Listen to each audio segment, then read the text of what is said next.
Sergeant Blank, 84th Regiment of Foot, reporting for duty. I'm here to tell you a little bit about the 84th Regiment of Foot, the Royal Highland Emigrants, a little bit about their history and their loyalist roots.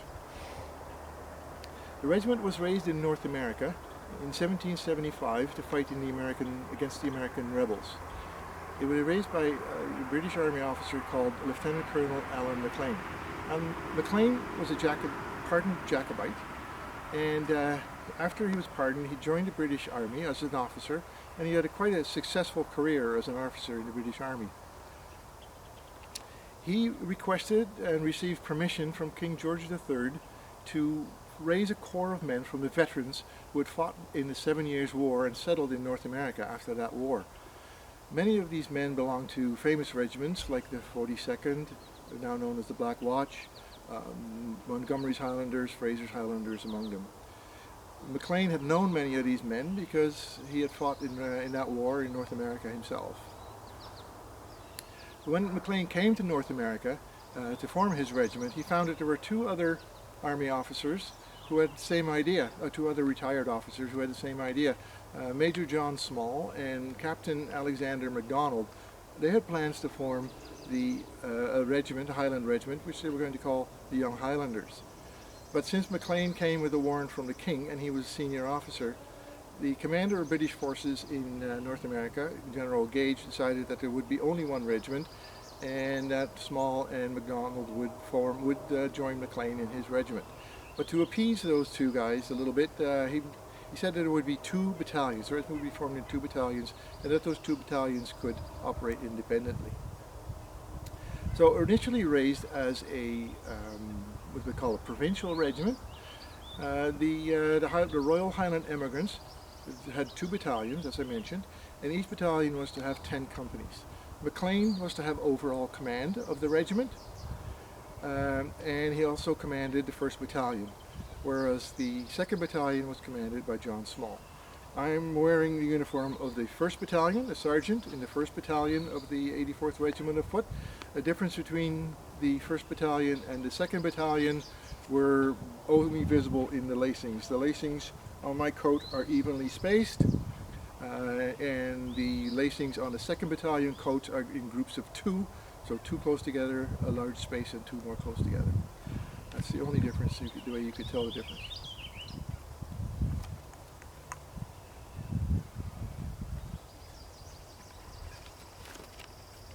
So the 1st Battalion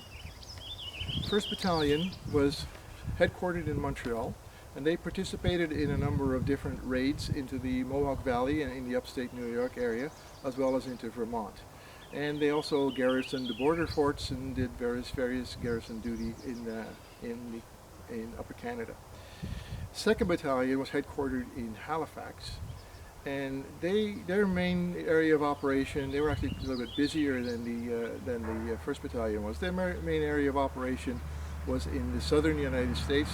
They also did garrison duties in Halifax. There was some that participated or acted as Marines on board ship, and that's about it for 2nd Battalion. So one of the key events in the early period of the Royal Highland Emigrants was the Battle for Quebec City. In 1775, the Americans decided to mount an attack on Quebec City. Quebec City was an important spot in North America because all supplies for the British Army came down the St. Lawrence River to Montreal from where they were distributed. So in order to get to Montreal, you had to pass Quebec City. So if the Americans held Quebec City, they knew they would be able to cut off the British from their supply routes. So it was an important spot. So they mounted a two-pronged attack. First one was led by General Richard Montgomery, who came up this Richelieu River, captured Fort St. Jean, then he captured Montreal, and then moved on north up towards Quebec City. The second prong was led by General Benedict Arnold, who led his men through the wilderness of Vermont and Maine. It was a bit of a tough trek for them. Many of them starved to death, died of various diseases and stuff, But a lot of them made it through and ended up at opposite the river of Quebec City and to help join the attack. The attack was mounted on the walls and on the city on New Year's Eve in 1775 in a blinding snowstorm.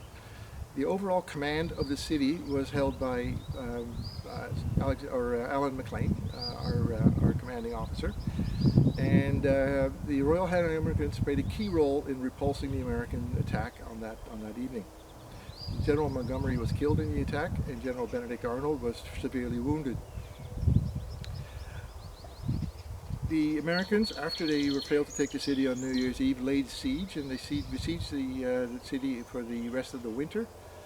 And then at springtime, the British were able to reinforce the garrison, and the Americans were sent down south back into the 13 colonies.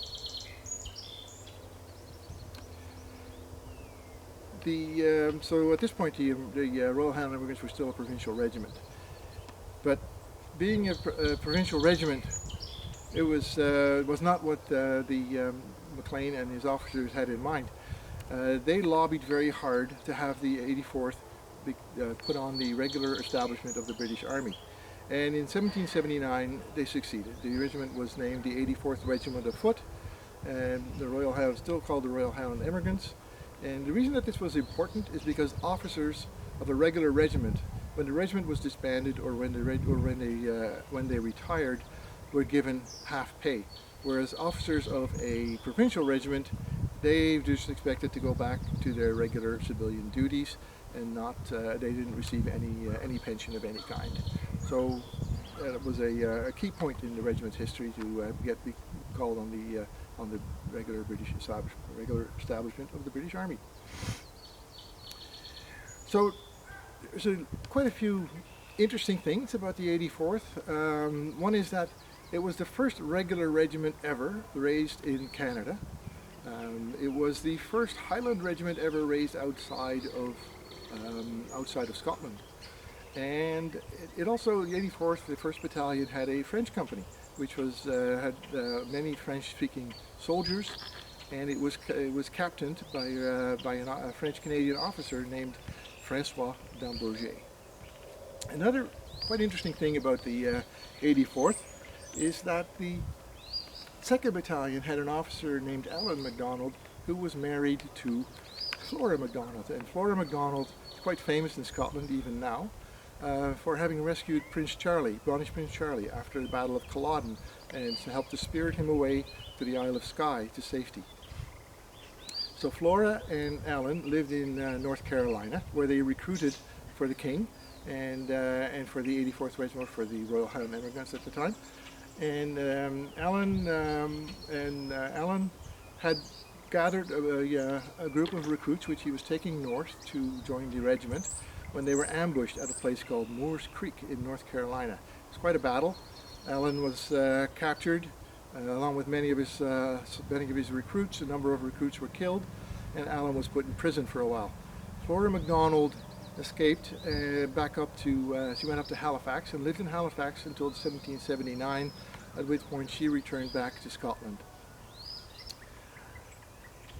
Alan, at the end of the war, was given the opportunity to have a land grant in Canada, in Nova Scotia, but he decided that he would go home and join his family on the Isle of Skye.